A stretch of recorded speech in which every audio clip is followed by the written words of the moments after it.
오늘 거인의 발자국이라는 의인의 발자국이라는 제목으로 함께 말씀을 나누기 원합니다. 말씀을 보면 우리에게 참 위로가 됩니다. 신앙인으로서 언젠가는 하나님께서 이렇게 말씀에 나와 있는 것처럼 우리에게 큰 일을 행하실 것이라는 것에 소망을 갖고 기대를 갖게 됩니다.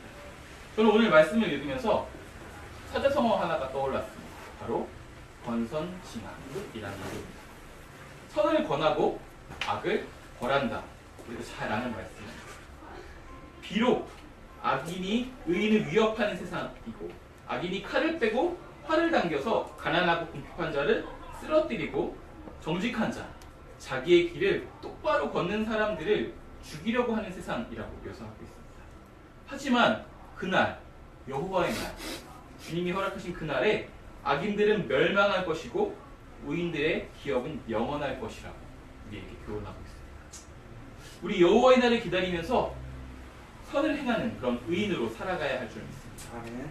오늘 다윗의 발자국, 그 의인의 발자국을 보면서 오늘 우리도 또한 의인으로 살아갈 수 있는 그런 교훈과 도전이 되어지기를 소원합니다. 아멘. 월요일마다 지금 일하고 계시는 노태국 전도사님을 중심으로 책을 읽는 모임을 하고 있습니다. 벌써 두 번째 책이 끝났습니다. 두 번째로 함께 읽은 책이 바로 윤동주 시인의 하늘과 바람과 별과 시라는 시집이었습니다. 이번 주에 동주라는 영화를 감상함으로 이 책을 매듭진 걸로 제가 알고 있습니다. 그의 시를 저도 함께 같이 읽으면서 저는 특별히 그 별의 의미에 대해서 생각해 보게 되었습니다. 시에 나와 있는 별의 의미는 너무 다양했지만 제게 다가왔던 그 별의 의미는 아득하게 멀리 있지만 여전히 빛나고 있는 그 희망. 저에게는 이 별이 그렇게 읽혀졌습니다. 그래서 그 별을 세는 그 윤동주 시인의 마음이 언젠가는 손에 잡히고 분명히 빛나고 있는 그 희망을 결코 포기하지 않는, 깜깜하면 깜깜할수록 더 빛나는 그 희망을 오히려 더 바라보고 더 셀 수밖에 없는, 헤아릴 수밖에 없는 그런 마음들이 제게 다가왔습니다. 그런 마음 가운데 오늘 말씀을 묵상하다 보니 여호와의 날이 제게 또 그런 의미로 다가왔습니다.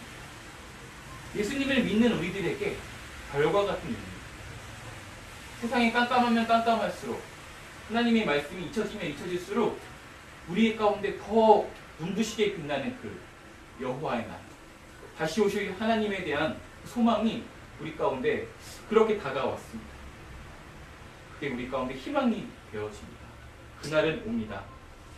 결국에 그날은 옵니다. 우리 그래서 선을 행하는 그런 의인으로 살아가야 합니다. 그런데 여러분, 제가 또 다른 생각을 해봤습니다. 다시 한번 생각을 해볼까요?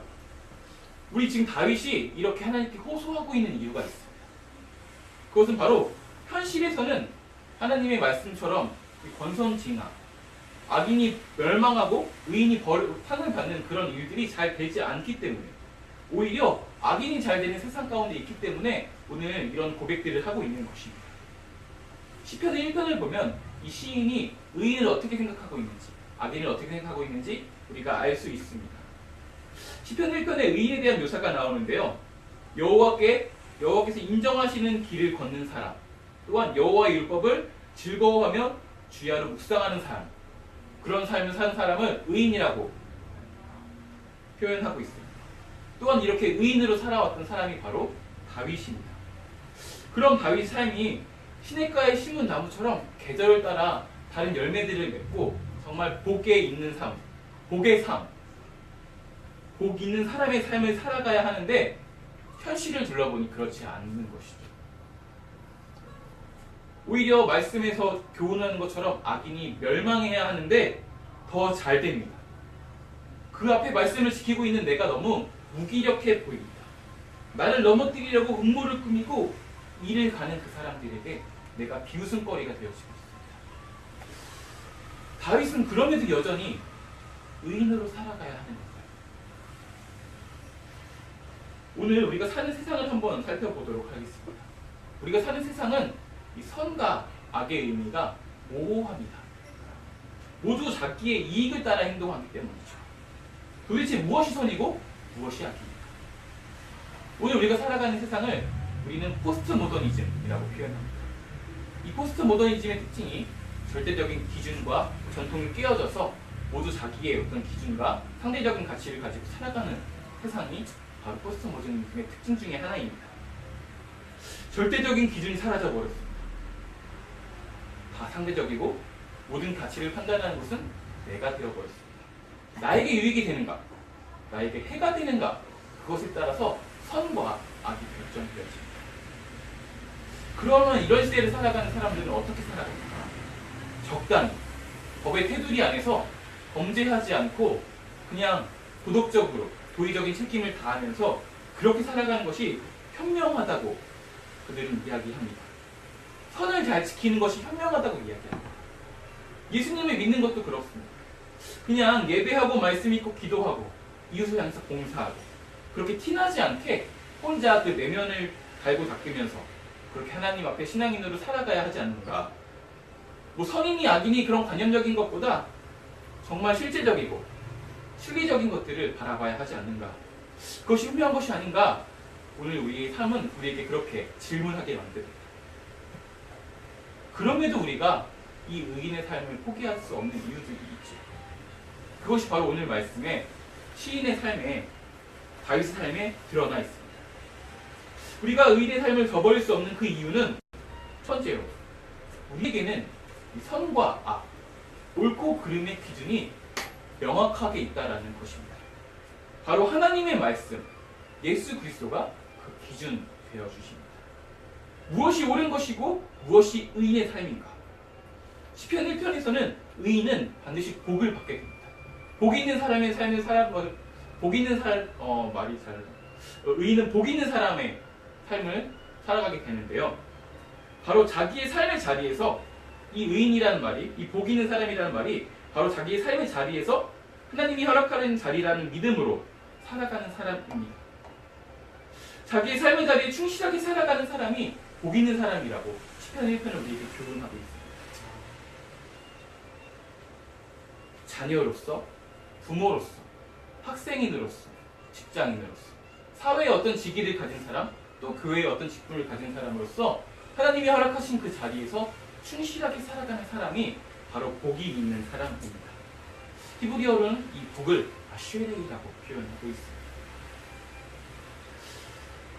어떻게 세상의 가치처럼 각각에 있는 자리가 비교되어지고 높고 낮음이 있고 그 가운데 평등함이 깨어지고 내가 더 높은 사람, 내가 더 낮은 사람 이렇게 평가되는 그런 것이 아니라 내가 허락되어지고 있는, 지금 내가 살아가고 있는 그 삶의 자리가 하나님이 내게 허락하신 그 자리라는 믿음을 가지고 충실히 살아가는 것이 바로 의인의 삶이고 복이 있는 사람의 삶이라는 것입니다. 그래서 다윗은 지금 자기가 머무르고 있는 이곳이 바로 푸른 땅이며 쉴만한 물가라는 그 마음의 고백이 있습니다. 믿음이 있는 것이죠. 그러므로 때로는 대적이 나를 넘어뜨리려고 할지라도, 나를 넘어뜨리는 음모가 눈에 드러난다고 할지라도 지금 나의 목자 되신 하나님과 함께하고 있는 이곳이 바로 가장 안전한 곳이고 바로 하나님이 통치하시는 곳이고 하나님이 함께하고 있는 곳이기 때문에 하나님을 바라볼 수 있는 곳입니다. 그렇기 때문에 다윗은 이렇게 많은 아름다운 하나님을 향한 고백, 찬양을 할 수 있게 되는 것이죠. 여전히 그 자기가 있는 그 자리에서 상황과 환경과 상관없이 하나님이 계심으로 말미암아 하나님의 말씀, 하나님의 율법이 그의 삶의 기준이 될 수 있었던 것입니다. 그래서 하나님을 찬양할 수 있었던 것입니다. 오늘 우리에게도 동일합니다. 하나님의 나라, 바로 하나님의 통치하심 아래 살아가는 사람은 바로 하나님의 말씀대로 살아갈 수 있습니다. 그리고 이 말씀을 경험할 수 있게 되는 것입니다. 그것이 바로 우리가 살아가야 할 그 의인의 삶입니다. 그러므로 우리는 그렇게 의인으로 살아갈 수 있게 되는 것입니다. 그런데 우리의 삶을 한번 돌아보았으면 좋겠습니다. 우리는 하나님의 기준으로 살아가고 있는지, 하나님의 말씀이 우리 삶의 기준이 되어지는지 어떻게 하면 나를 가장 객관적으로 볼 수 있을까요? 바로 우리의 기도를 돌아보면 우리가 어떻게 살아가고 있는지 알 수 있습니다. 우리의 기도의 내용이 바로 우리가 무엇을 기준으로 살아가는지가 드러나게 되는 것이죠. 오늘날 세상은 사람의 어떤 고유성과 사람과 사랑의 평등함에 깨어지고 경제의 논리, 양육강식, 또 다른 어떤 여러 가지 요구들을 우리에게 강요합니다. 그래서 우리들에게 삶에 필요한 것들이 참 많이 있어요. 이것을 가지고 기도할 때 우리의 기도의 내용이 어떻습니까? 세상에서 우리에게 요구하는 그 많은 것들, 그 중에서 내게 없는 것들, 내게 필요한 것들을 하나님께 채워달라고 구하고 있는 것이 나의 기도의 제목입니다. 아니면 이와 반대로 내가 하나님의 말씀대로 살아가고자 하는데 그렇게 되지 않아서 이것에 대해서 나의 부족함을 돌아보고 내가 어떻게 하면 하나님 말씀대로 살 수 있을까? 그것을 하나님께 기도하고 있습니다. 이것이 바로 오늘 지금 나의 삶이 어떤 기준으로 살아가고 있는지를 가장 잘 드러내는 분명한 잣대이며 분명한 기준입니다. 하나님의 말씀, 하나님의 율법은 10가지의 계명으로 또한 2가지의 계명으로 또 하나로 줄어들면서 그 안에서 함축되고 함축되어지지만 변하지 않는 것이 하나 있다면 바로 사랑이라는 것입니다.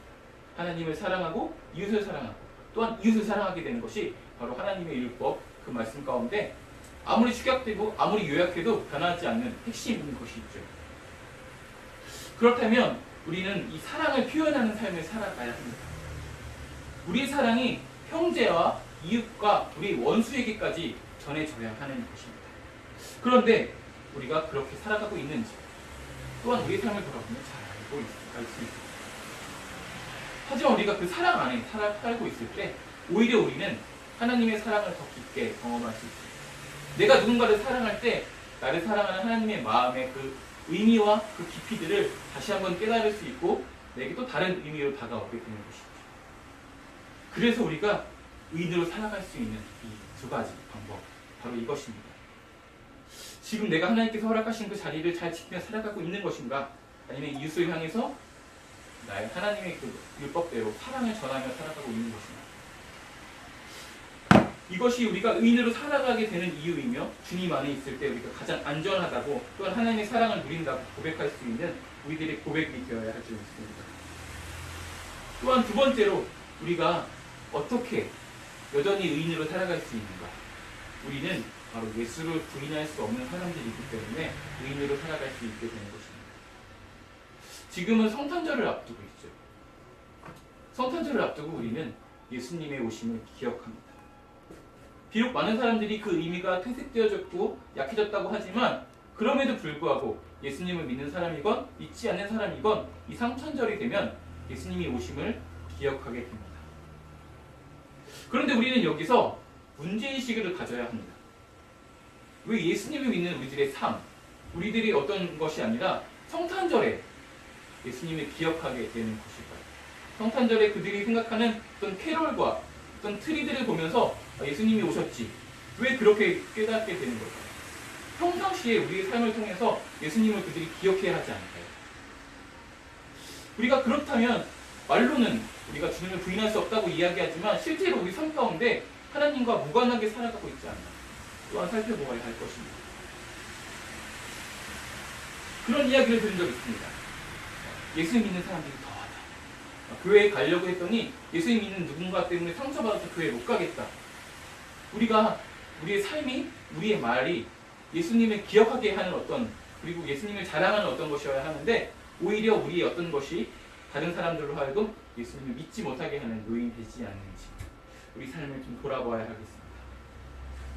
성탄절의 트리보다 캐롤보다 산타가 아니라 선물이 아니라 우리의 삶을 통해서 예수를 기억하고 또한 기억하게 하는 그런 삶이 예수를 부인하지 않는 삶입니다. 오히려 자랑하는 삶입니다. 그것이 바로 증인의 삶입니다. 우리가 예수님을 기억하고 다시 그 기다림을 가지고 살아갈 때 예수님의 오심을 기다리며 그 준비했던 그 세례 요한과 같이 우리의 말과 우리의 삶을 통해서 예수님의 오심을 선포하며 살아가야 할 것입니다. 그때 우리는 또한 의인으로 살아가는 삶의 모습, 다윗처럼 의인처럼 그 발자국을 또 우리 다음 세대에 찍어내는 그런 한 사람의 신앙인으로 살아가게 될 수 있습니다.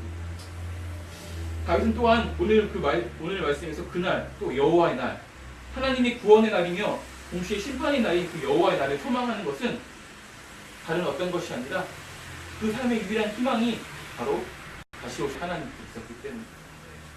오늘 우리 이 밤에 다시 한번 우리의 소망, 우리의 희망이 하나님 되기를 소원하면서 기도의 자리로 나아가길 소원합니다. 우리 함께 기도하도록 하겠습니다. 오늘 우리 함께 기도하기 원합니다. 먼저는 기도할 때에 좀 나를 좀 돌아보았으면 좋겠습니다. 우리는 여전히 이 세상 가운데 의인으로 살아가야 하는 사람들입니다. 예수를 부인하지 않고 또한 예수를 자랑하며 살아가야 하는 사람들입니다. 그런데 우리 삶을 돌아보면 예수님을 믿는 사람과 그렇지 않은 사람들과의 차이가 명확하게 무엇이 있는지 나만 알죠. 우리 그런 삶의 모습들, 나의 마음들, 나의 생각들을 하나님께 가지고 나가기 원합니다. 하나님, 내가 다윗처럼 오늘 내 있는 이 삶의 자리가 하나님께서 이끄신 푸른 초장과 쉴만한 물가임을 고백합니다. 이곳에서 하나님을 찬양하는 삶, 하나님의 율법을 드러내고 하나님의 사랑을 드러내는 삶 살기 원합니다. 하나님, 우리가 하나님의 다시 오심을 소망하며 살아가는 삶 되게 하여 주옵소서. 그렇게 의인으로 살아가게 하여 주옵소서. 함께 기도하도록 하겠습니다. 하나님 아버지 감사합니다. 오늘 또한 우리 가운데 말씀으로 다가오셔서 어떻게 하는 것이 의인의 삶인지 다윗의 삶을 통하여서 다윗의 고백을 통하여서 의인의 삶을 돌아보게 하시면 감사합니다. 하나님, 오늘 우리 가운데 우리 주신 이곳이 바로 쉴만한 물가에 푸른 초장님을 고백합니다. 그러나 우리가 우리 삶으로서 우리 기록을 제목으로서 어떤 것을 구하고 있었는지 다시 한번 돌아봅니다. 하나님, 내가 하나님의 말씀과 하나님의 말씀을 드러내는 어떤 삶을 살기보다는 세상의 어떤 기록과 율법 가운데 내 안에 없는 것들을 주님께 그걸 삶을 살았습니다. 지금 회개하며 나아갑니다. 하나님, 다시 한번 마음을 돌리셔서 오직 하나님을 바라봅니다. 하나님이 내 삶의 중심 되기를 소원합니다. 하나님의 말씀이 삶 가운데 중심 되어지길 원합니다. 다윗과 같이 우리 삶 가운데 또한 하나님 믿음의 사람, 의인의 발자국을 찍어놓는 그런 사람 되어서 또한 우리 이웃 가운데 예수 그리스도의 흔적을 드러내는 삶을 살기 원합니다. 하나님, 어떻게 하면 그렇게 할 수 있겠습니까? 그리고 우리 삶 가운데 주님이 허락하신 바로 그 의인의 삶, 주님이 허락하신 바로 복된 사람의 삶, 주님이 허락하신 이 삶과 바로 하나님이 허락하신 삶이라는 그 믿음이 흔들리지 않는 마음, 믿음의 고백들이 오늘 우리 가운데 있기를 소원합니다. 하나님, 주님께서 허락하신 이곳이 바로 가장 안전한 곳이며 하나님 안에 있는 곳이며 하나님 다스리시는 곳이기 때문에 우리가 이곳에서 하나님을 바라봅니다. 주님이 나를 부르신 이곳, 나의 삶의 자리 하나님을 바라보며 하나님의 사랑을 전합니다. 하나님, 그렇게 살아가게 하여 주옵소서. 또한 바랍니다. 하나님, 다른 어떤 것 아니라 주님을 부인할 수 없는 사람이기에 우리 주님을 자랑하며 증언하며 살아가는 여겨하는 주님을 살아가게 하여 주옵소서. 그의 말과 그 삶을 통하여서 다른 어떤 것이 아니라 예수 그리스도가 드러나게 하시며 다른 세상에 다른 어떤 것이 아니라 그를 통해서 예수님이 보이는 하나님의 형상과 함께 살아가는 삶을 보게 하시며 오늘 하나님의 나라를 누리는 삶을 살아가게 하여 주옵소서. 하나님, 그렇게 살아가는 삶을 주님의 은혜를 받게 하여 주옵소서. 하나님, 하나님과 같이 살아가는 오늘 주님의 위로와 주님의 성령 충만하게 기름을 부사 또한 세상 가운데 또한 우리 삶의 자리로 돌아가서 여전히 하나님의 의인으로 하나님이 외롭다 인정하시는 그 한 사람의 사람으로 살아갈 수 있는 은혜를 하여 주옵소서. 하나님,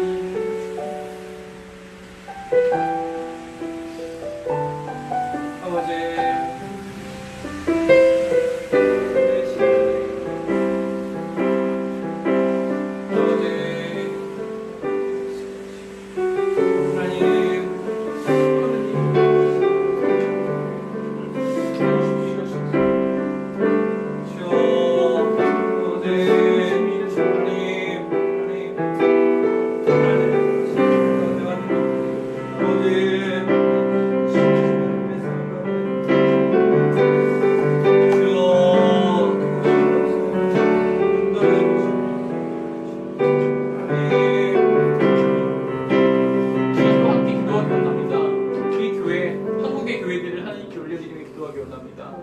절대적인 기준이 사라지고 기준이 모호해진 이 시대 가운데 여전히 우리 가운데 기준 되어주시고 우리 삶의 중심 되어주신 예수 그리스도를 전하는 교회 되게 하여 주옵소서.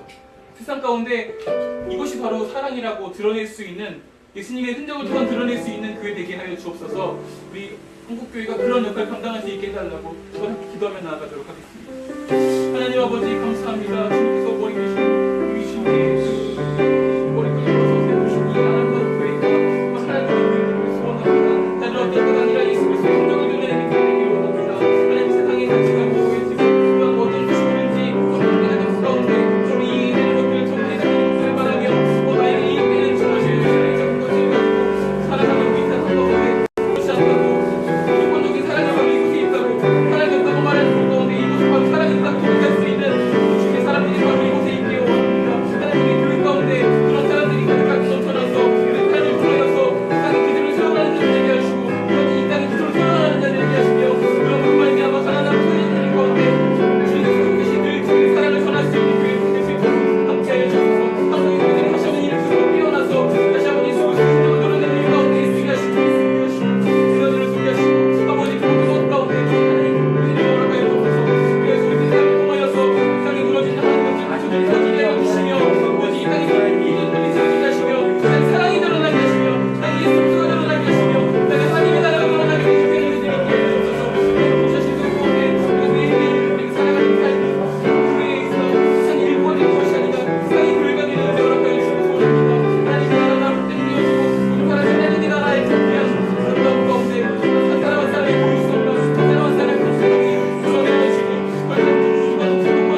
마지막으로 우리 함께 마음 모아서 기도했으면 좋겠습니다. 이 땅 가운데 예수님의 흔적을 그리기 위해서, 의인의 발자국을 찍기 위해서 지금도 힘쓰고 애쓰고 그렇게 일하시는 분들이 있습니다. 이 땅에 정의가 드러나게 하기 위해서, 또한 주님의 복음이 전해지기 위해서 낯선 곳에 가서 또한 선교사로서 살아가는 사람들이 있습니다. 하나님, 그들을 기억하면서 우리가 이 가운데 함께 기도했으면 좋겠습니다. 하나님, 그들의 삶 가운데 주님의 위로가 있기를 소원합니다. 그들의 삶 가운데 정말 복이 있는 사람의 삶의 모습이 하나님의 위로가, 하나님 안에서 영원한 하나님의 그 기억들이 오늘 말씀에서 다윗이 고백하는 것처럼 그렇게 그들이 경험되어져서 더욱더 그 길 가운데 매진할 수 있도록 하나님, 이 시간 주님께서 함께하여 주옵소서. 오늘 길을 더하여 주시고 그들의 발걸음마다 힘을 더하여 주셔서 그들이 걷는 그 한 삶의 한마디가 예수 그리스도의 흔적을 찍어내는, 주님을 드러내는 발걸음 될 수 있도록 함께 하여 주옵소서. 함께 기도하고 각자의 기도를